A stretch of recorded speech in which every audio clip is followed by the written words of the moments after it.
Hello, everyone. Thanks for coming to tonight's show and tell, November show and tell.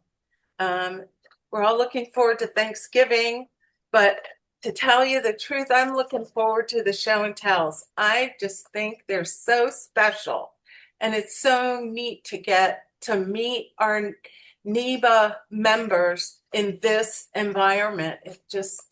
It really works for show and book arts um, in any way you want to do it too. You can hold up books, and it's really neat to see the scale of it with the hands and see how it moves. Um, yeah, it's just a wonderful thing. I want to thank you all for coming, for having this little Monday night event. Is really fun for all of us. So tonight we have two members who are going to show their work to us. One is Mari Gyorgyey, and the second is Ruby Silvios. So I'm going to start with a little introduction about Mari. She makes one-of-a-kind artist books, and she feels that they're portals to both nonfiction and fiction narratives that dissolve into her visual translations. She has created art books since she was 12 years old. It has always run parallel with her more formal paintings and prints. Her books are her playground of experimentation, developing ideas and techniques to be used for other work. The books are an amalgamation of drawing, etching, collage, sewing, photos, texts, original family keepsakes, and fabrics. Her attraction and need to communicate through books was derived from her father, who was a rare book dealer and a rare book librarian. From early on in her life, she was exposed to the power and importance of every aspect of books. Above all, she has a great reverence for books. She loves the freedom the book provides, a wonderful, flexible visual repository of all her narratives. That's charming. Thank That's you. just charming. Well, So, hopefully you'll see that. yeah. So now you're going to push the green button like we Yes. did before. Bottom of the screen, right in the center. Okay. And here we go. Okay. Come on. Let's see. You can Oh, probably, I know. Okay. there you go. Here we go. There you Okay. go. Ha. Yeah, I'm so excited. I've never done this before. Look And how easy that Carolyn, was. yes, isn't that incredible? Okay, so let's start with this. Um, it wasn't 12 when I started to do this, it was earlier, but for the longest time, at first it was diaries, but they were pretty much all visual. Um, I would try poetry, but it wasn't about that. It was just constantly adding to the page and going back, adding more, and being completely free with it. And I've got about 30 of these. I wanted to show you between the things, my work, there are ex examinations of my studio as well, so you can see. But this is just one part of my center for books. The lower ones are, more just catch as catch can, but the upper ones are handmade books, so they're not already made and filled in. Um, these are the kinds of pages that develop. Now, like you heard in the introduction, I'm a drawer as well. I'm a painter as well. Um, and not just that, but if it's not living and breathing and walking off, it's probably in these books.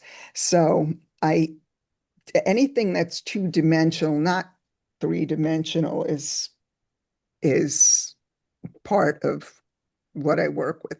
By the way, I teach this kind of mixed media in the book as a class at the Rowan Arts Center. And what we do is we try to take all different kinds of elements as well as jelly prints. I don't know if everyone knows jelly prints, but we use those as well. So when I started to really make books and concentrate on making these books, it was about 10 years back. And here's one of my first ones. This one is about 1.5 inches. No, it's 2 inches.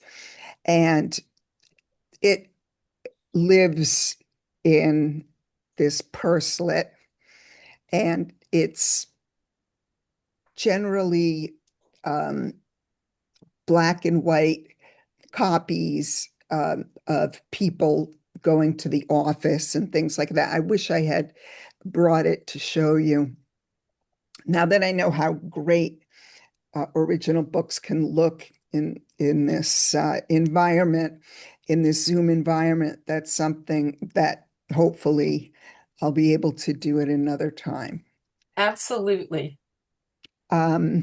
So I sewed this together, and what will be a repeat a, example in all my work is I am not a careful. My creation is in my mind and in my hands, but I am not a succinct sewer. I'm anything but. My work is based on all the mistakes I made, not of all the good, the proper things. So you'll see that theme reappear in all my books. So what is the title of that? That Of it the, almost looks like a little the back of a playing card or part of an no, illuminated manuscript. yeah, you would think because I did put gold leaf-ish stuff on the outside.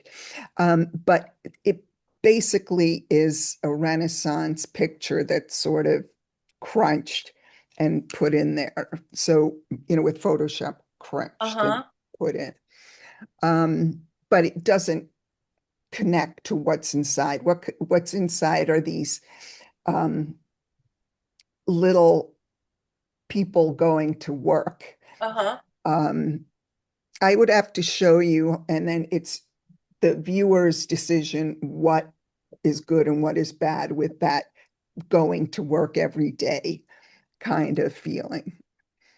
I want to show you another example of my books and how they develop. I tried to make a book by sewing, by sewing, by sewing, and the outside is also sewn, and then it falls apart. So I re-sew everything by hand, but then it doesn't, it starts to bother me. So then I re-sew it to make it look like it's a book.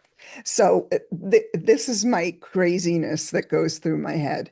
But what this book is about, for instance, is it's called Expiration Dates, and it's about women getting older and when her expiration date is. These are poems. I did this book twice and did the poem twice. And in it are pictures of, okay, up there on the right, there's a picture of my first communion. And the rest, these color swatches or places are, those are palettes that I use.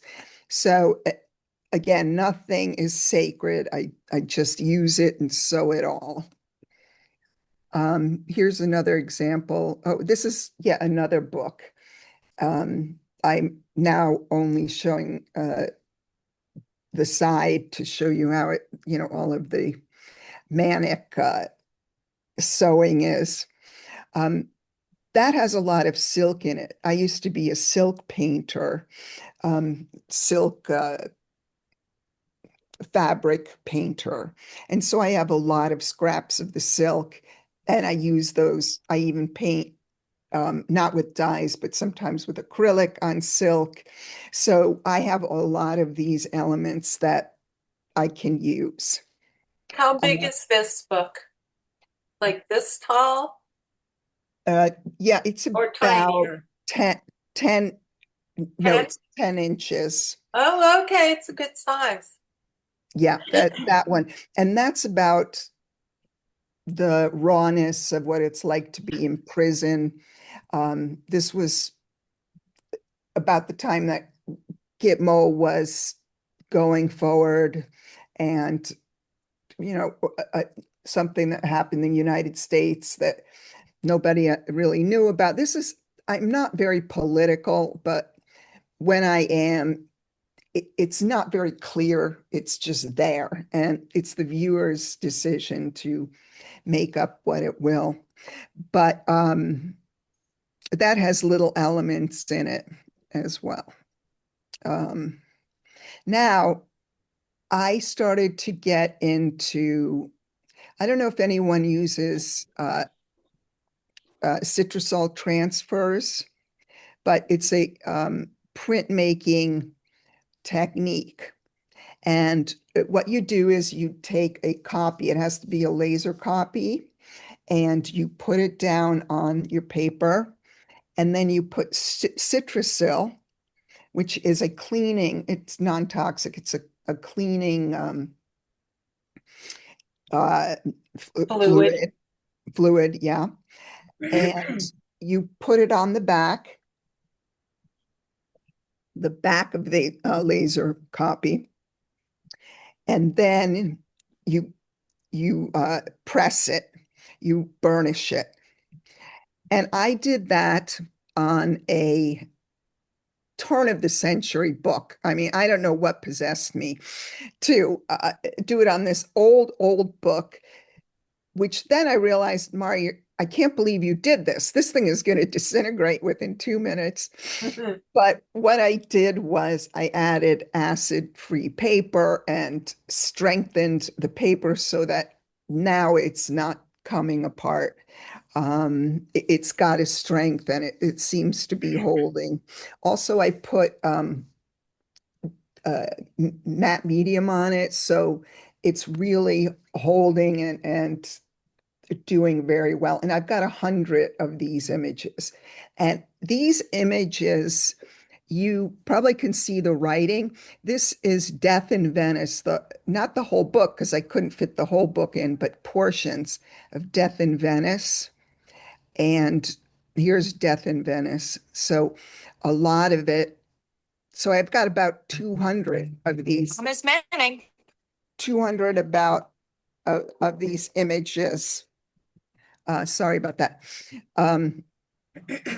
And these are just some of them. And what I've done is I put images together and citrusol them. So they're all separate and they're put together with the Death in Venice portions, snippets. Okay, so now this, now these are reoccurring themes. So I sometimes go back to this, like some of these became images because they weren't put together. And the only reason they weren't put together in a book is because I couldn't figure out how to put them together in a book, how to sew them and get them together. So that's the story of my life. I also make a ton of two-dimensional, and I just for the life of me can't figure out how to make them into books. Here's a perfect example of that. These are photos of all my artwork from days gone by. So photos, we all have 1,000 photos that are not good or that we don't need. Well, I didn't throw those away. I've got boxes of them. And so what I do is I take citrusol or any kind of crazy material I can and scrub these photos. And sometimes portions change, or I can get some stuff off. It goes white. And then I take acrylic ink, uh, and I also carve into these. So I've got, again, 100 of these, like 3 times as many of these images. Um, and I couldn't figure out how to put them together. So I have them in a box. I wish I had them closer to show you so you can see the carvings and stuff. I Well, we can decided, see how big those are because your little cover is to the right yeah, well, no, on with next this, to these big these portraits. Each one well, is almost as big as that little book cover. actually not. What I did, because I got so sick of my issue, is I said, okay, I went to Blurb, which is too expensive for anyone to do anything with. Blurb is the printer, Hmm. and on a maybe an 8x8, uh, uh, what do you call it? 8x8 book, paperback. Um, I put them in, but these are 5x7, or this is kind of a smaller book.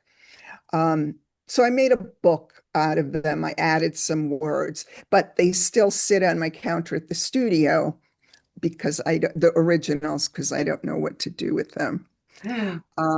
Now here's, oh, yeah, okay. So here's my studio, for instance, on any given day. So I'm making 1 book, 2 book, 3 book. So I have a big table, and the books are made on the table all the time. Wow. And this is my like everything is chosen into boxes.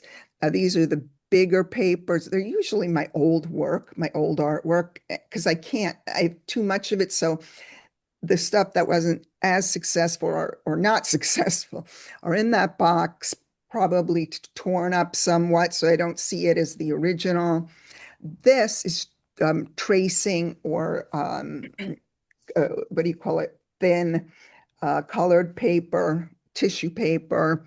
The third one is a box of old keepsakes from my grandparents, great grandparents, everything. I took out the most important stuff, but all of the stuff from Hungary and things that I couldn't keep because there was just too much of it. I have it there to give new life to. Then I have original photos. Then I have printmaking prints. So everything's out so in reachable place. Now, here is another book, and it's made out of, I don't know if you can A sense it, but coin purse. it's a coin purse, and it lives in the coin purse. It's an old shower curtain, which is the best to make these sewn books with.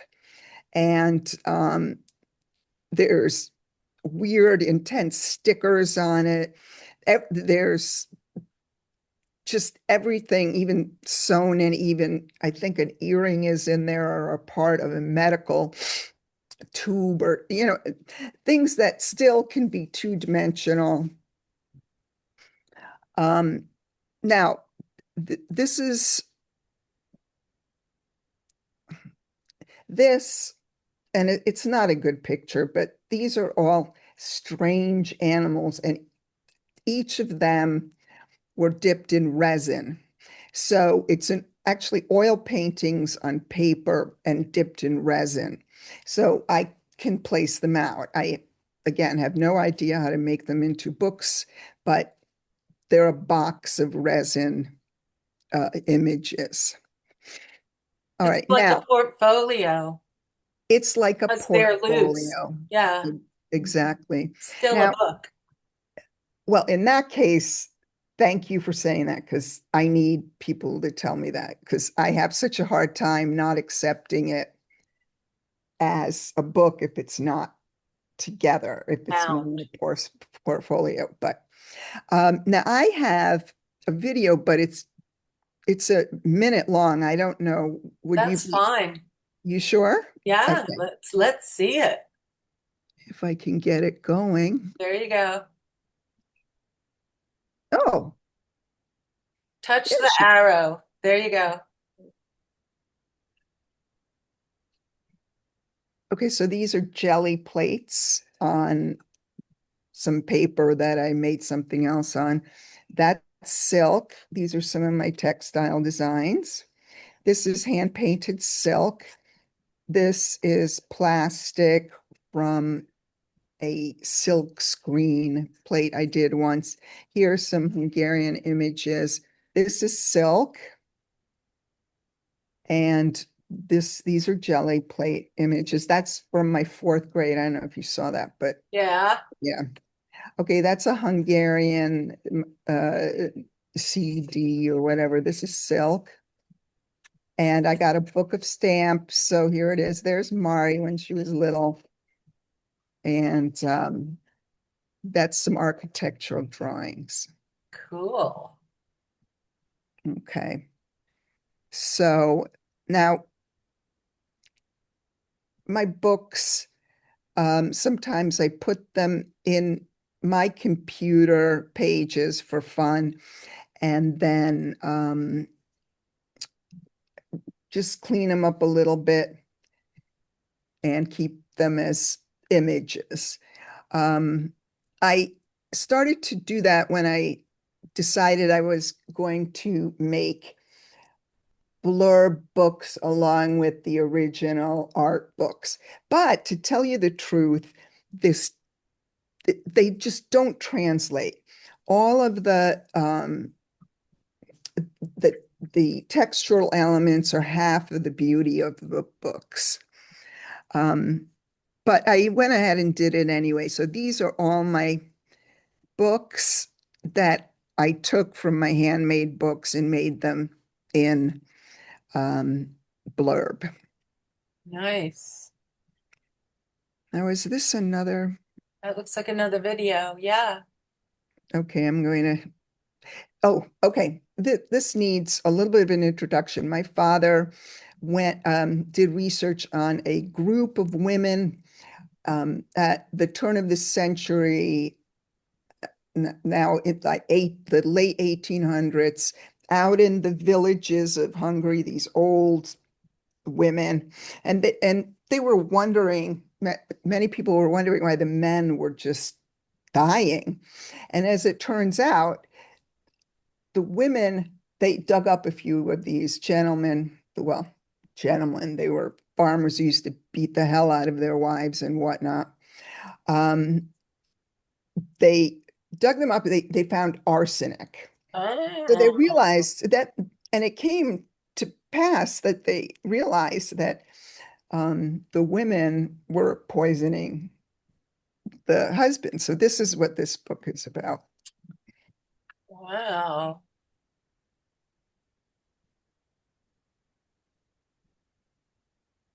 These are Hungarian writings. And then I drew, um, sometimes I put in real fly paper. And then I drew the women who were then taken away by the policemen. And there they are looking very innocent. And actually, people loved these women. I mean, they were happy that, these drunk, nasty men were, well, not that they were dead, but whatever. I mean, they were Fun. fan favorites. Yeah. Nice. Here's an example. In the middle of the night, they would give the arsenic. And here's the men who dug up the different dead. Wow. And then they were accused.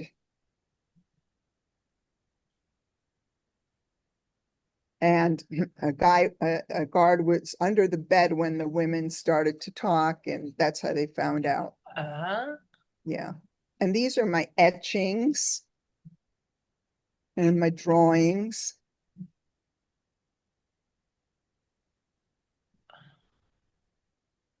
That's a Thomas Manning. that's a Hungarian.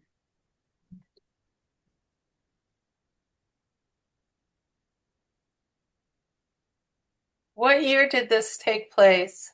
In the 80s? Uh, in well, 1888.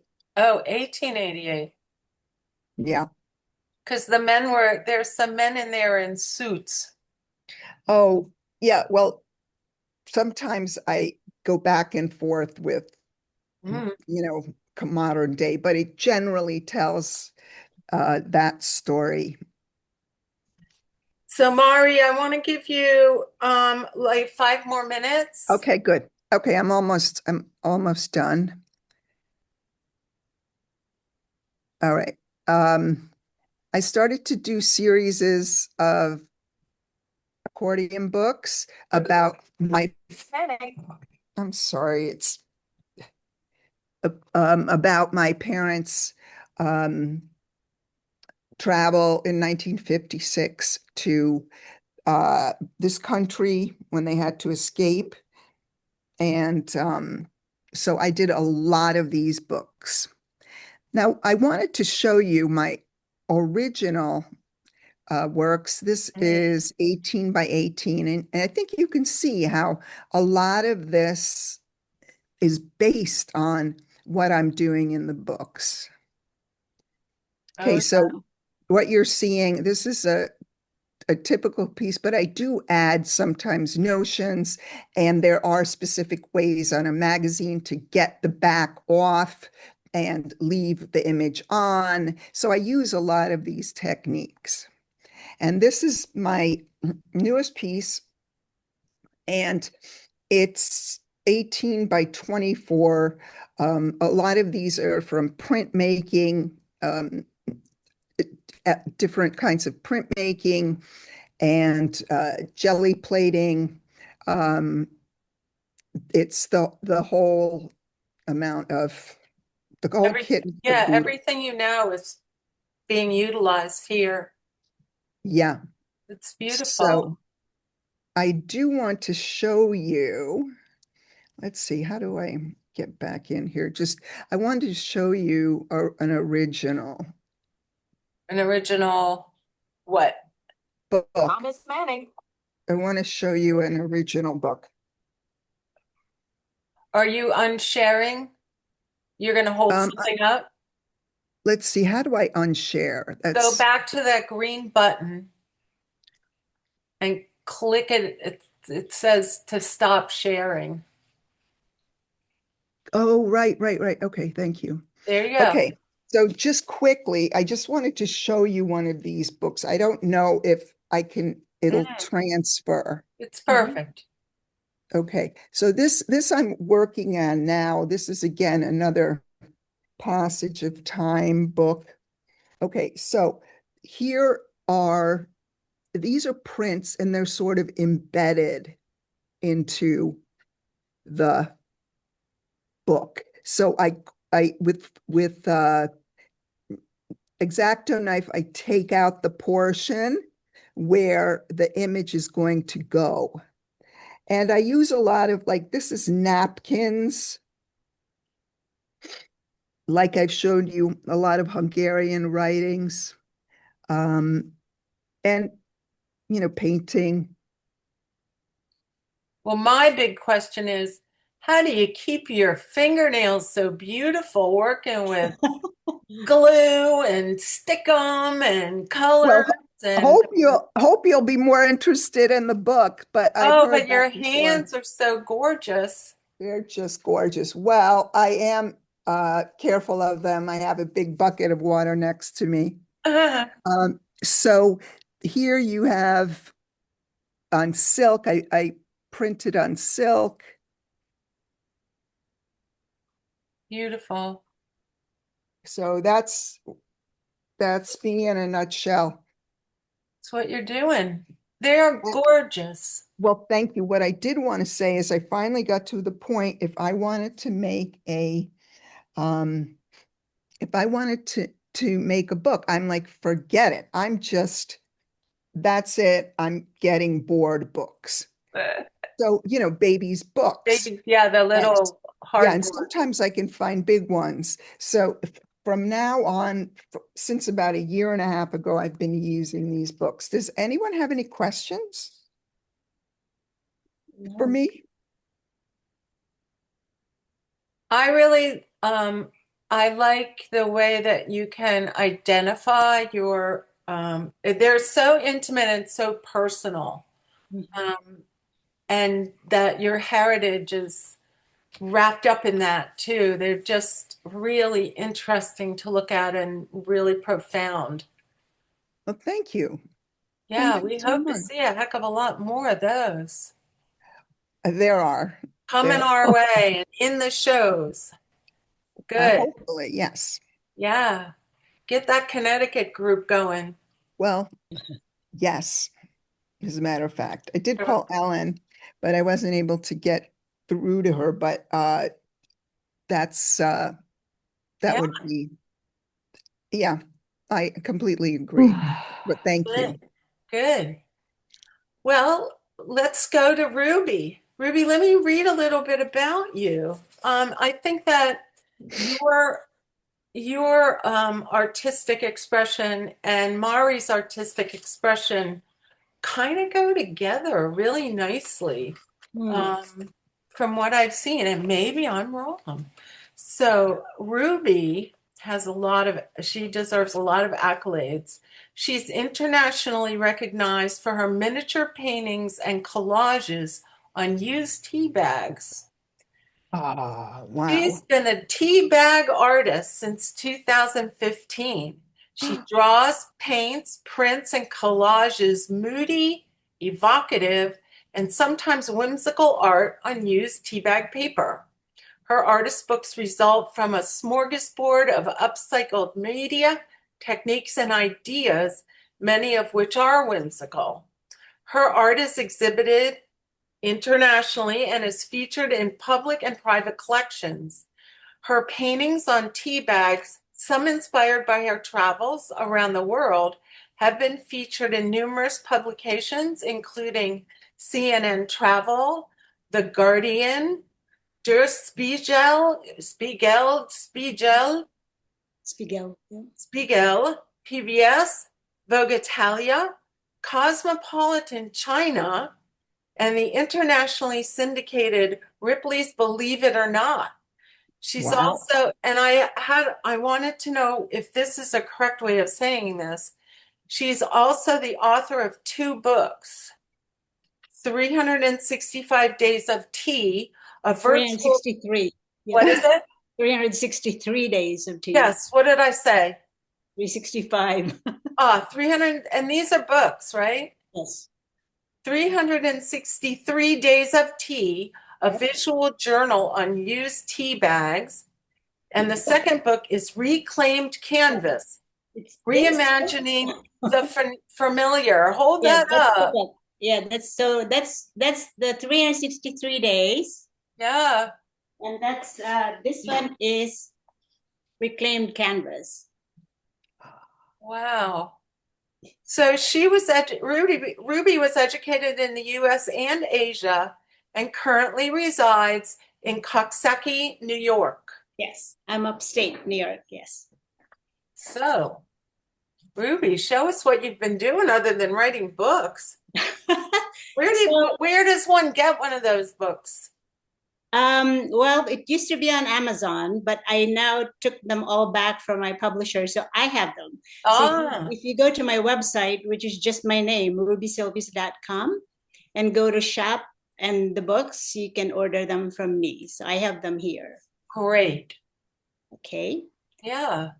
So actually, Carolyn, what I did, just so everybody knows, is I could not make it work out from my computer, so I sent my slideshow to Carolyn, but I can also hold them up and just show them to you, or I can do both because it's very short. Mine's very short, actually. What's really short? May be okay because we don't have that much time. But it'll be okay.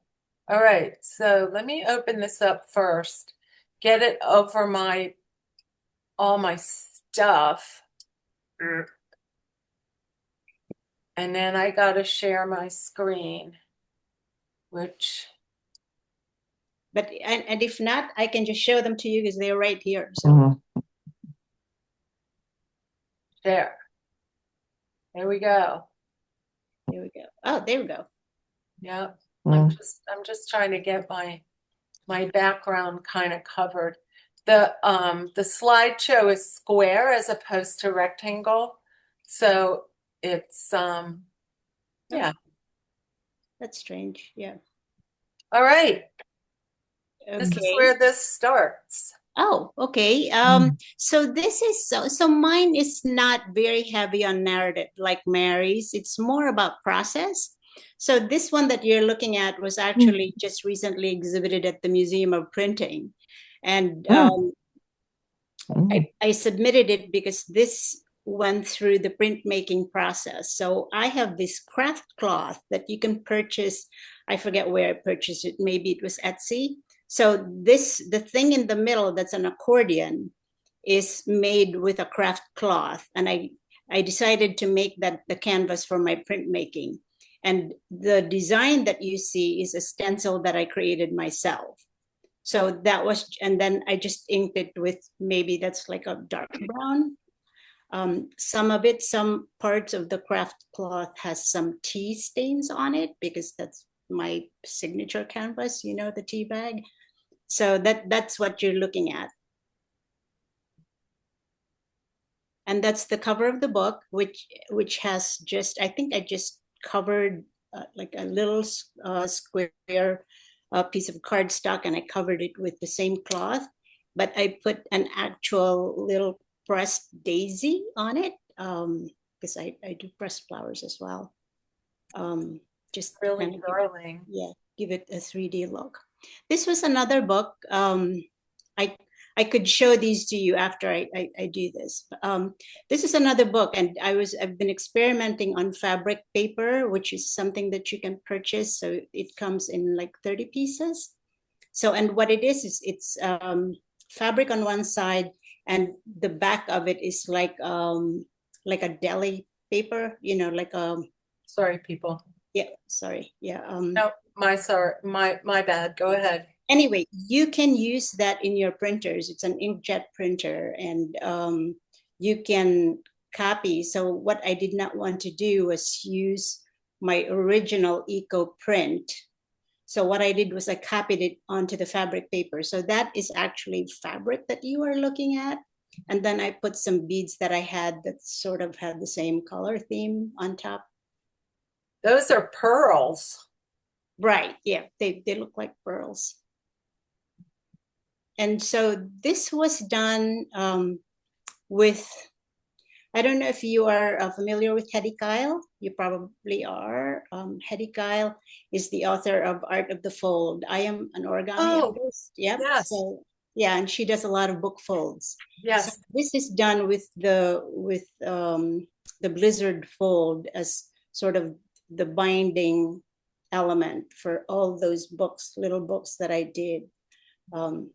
That were also covered with the same eco print design. I think there's one more of this. Yeah, and so so you can see that blizzard fold right in the middle. Right. I love that fold. That's a beautiful little book. Yeah, thank you. So those were the two books that were at the Museum of Printing. This was another one that I did earlier this year, and I was ambitious and did the slipcase. So I actually have that right here, so I can show it to you. I have it right here. Mine is more, as you can see, with my unmanicured fingernails. So as you can see, I'm more about size because I love miniatures. So I love little books, and I have the tiniest book I have is very, very tiny. I can show it to you because it's right here too. when we finish this, you can hold those up. Yes, definitely. Yeah, so this is so these were all from printmaking. Some are chincolet, so some of them have a little piece of my stained tea bags on it, and teacups, because that's one of my favorite subjects to print. It's beautiful. It's so simple. Yeah, thank you. I'm part Japanese, so a lot of it has sort of that sensibility.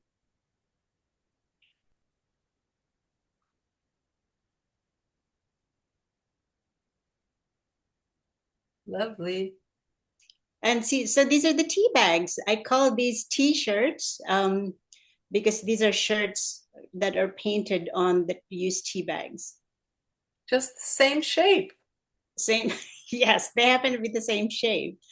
There are four of them, which are on the cover of my book. Yes, so, and I found this little tiny suitcase. I think it was also on Etsy. And I just thought that they were perfect to house my T-shirts. And it is perfect. Yeah, thank you. And these have actually exhibited at the museum here locally. That little suitcase has a little handle too. It has a little handle, yeah. Oh. So these are this is another accordion of the tea kettles that I did. Most of these have been purchased already, actually. And I love that I'm able to take photographs of them before they leave me for different homes. But I love the coloring here. I love the colors. The rendering of the pots is beautiful. Yeah, thank you. Are there more pots on the reverse side? No. Or is it a blank back? No, that's just a blank back. Yeah. And the tags are still on some of these. Tags are on some of them, yeah. So cute. This one was something that I just did actually last week. I was showing somebody how to do the T-shirts, but with like a cut and paste element. So we were just doing scraps of, whatever paintings I had on tea bags, and we were putting them together and adding some like other elements like lace or something. So I call these T-shirts as well, but I enjoy doing them. I enjoy teaching people how to do them. Lovely. And so this was it on in another suitcase, a tiny suitcase. Oh. Yeah, so I think this is one of the PDF slides, and then there's another one which is a shorter one, and they're just the double. That's right. That's right. Let me get that one going too. So that one is just a double accordion. I did these ones, I think, early this year as well. Oop, let me start at the top here. Yeah, so this is, so everybody's probably familiar with the accordion file, accordion book or concertina book. So I did this one, but then, you create holes in the center of the first one, and then you do a smaller concertina and you sort of interweave it inside. I like them. And those were done, I was a graphic designer before I retired. So I did these in Illustrator. And so these were all my designs, and I just printed them on cardstock. Oh. I made my living as a graphic designer. Yeah, I miss it actually.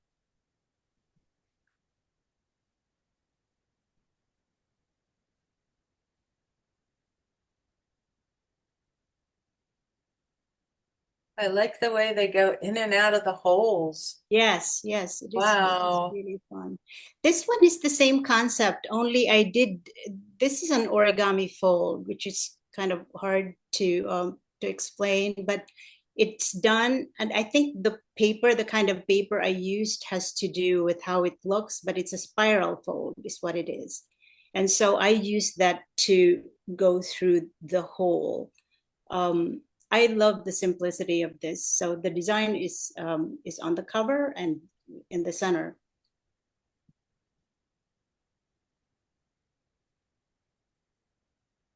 And does it, yeah, you've got it so that it actually folds It out. flattens. Yep, it flattens. That's a beautiful book. Yeah, it is. And I that's love the it. cover? And that's the cover. Yep. Wow. Yeah, so I have them both here. So I can show them to you now because I think that's the end. Yeah. But yeah, so that one there is this. So whichever one. So it is like this. It is that small. And I actually made a slip case for it. So it looks like this. Ooh. So it goes inside. So this goes inside. But I was showing you, so I've done so many, like I said, mine is more about size. So for instance, I made a recipe of clam chowder soup in this clamshell. See this? Yeah. So, but when you open it, so this is the recipe, and it will say, it says Manhattan clam chowder recipe. And so I decided to illustrate like what goes into the soup into these little tiny pages. Like bacon and celery, and it's got onions, and it's got like all these clams. But anyway, Yum. That's small. If you think that's small, I made one even smaller with this used gouache thing. So it's a used gouache tube that I did not want to throw out, and I have a little book inside. And this book has like these little tiny flowers. These are like real pressed flowers that I put inside. Oh. Anyway, so and it looks like that. Perfect. So that's I have many more. This one is made with fabric. This is another one that I also started because I've been into slow stitching. So yeah. So these ones have more of a collage look, but I love them. I love sewing, and I love doing this, like watching TV and all that. But anyway, if you want to see collection behind you too, yes, of yes, all the teeny little things. Yeah, these are make your cleaning girl crazy. No, nobody comes up here other than me. But anyway, if you want to see a lot of my work, and some of you probably have seen it, it is on Instagram, it is on Facebook as well. Oh, good. Well, we've got to follow each other, everybody. Yes, absolutely. Yeah. Yeah. Well, here we are. Does anyone have any questions for Ruby? Yes, let me know. Yeah, I have a question. Yeah, where do you get all your tea bags? Oh, so the tea bag story is very unique, and actually I would not have been in this situation had it not been discovered, sort of, and it went viral. So most of my tea bags come from donations. So I have my mom's friends, everybody who drinks tea in my family saves the tea bags and sends them to me. So I have, for instance, these two Japanese sisters from California who send them to me every month because they've started collecting them. I have no idea who they are, but they've just been sending them to me, and they send them to me priority mail, and I'm in no hurry, but they send them to me anyway every month. So I have bins and bins of them, but it takes a lot of time, sorting them out sometimes because everybody drinks different teas, for instance, and different. Oh, Marcia is saying hi to me. So, but anyway, yeah. So I have a lot of tea bags from donations. I am a big consumer myself, though. Yes. Thank you. I assume that you cut the bottom across the bottom of the tea bag and take all the tea out. Is that true? No, actually, I do not use scissors at all. So if you have a tea bag, you just cut. So this is a tea bag. So what I do actually is, this is the traditional shape because, they also come in square and all that. So what I actually do is go in the center there with this double fold and then grab the perforation and open it up that way. And you empty the tea from there. Okay. Or you can cut it with your fingers, cut this, and I can do that. And just dump it from the bottom. Okay. So, but the key thing is to make sure that it's completely dry. So after you drink your tea, you put it on a paper towel and let it dry overnight. And when it's completely dry is when you empty it, because you know, if you empty it when it's wet, it's really messy. Thank you. So, I so know now from experience. you've torn that. How then do you put it back? So this one you can either use this way because maybe your subject is vertical, or you can just, you know, before I paint it, I actually iron it. Once you iron it, this will just flatten. Or you can just glue the back. Nobody's going to see the back anyway. Okay. But the best way is really just to go through the center and open it through the perforation and then restore it to shape like this. Yeah. Yeah, it's really strange how I have to teach people how to do that. Like how, like I had no idea I was going to retire and teach people how to open tea bags. Funny how the life makes you Yes. turn around and do the most unusual things. Wow.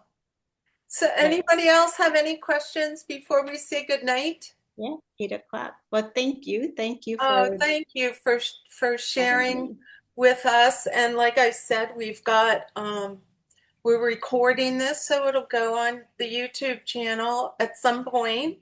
And just keep your eyes peeled in the newsletters for field trips and the shows you want to enter, and NEBA's there to support us that way. We've got a lot of resources and information coming our way. So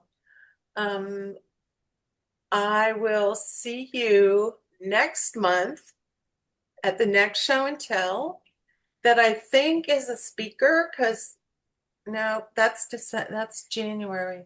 Anyway, I will see you. I don't remember what we're doing, but we're doing it. okay. Carolyn, you ran a great meeting. Thank you. Thank you for Thank you. so good to meet everybody. Yep. Take care. Bye.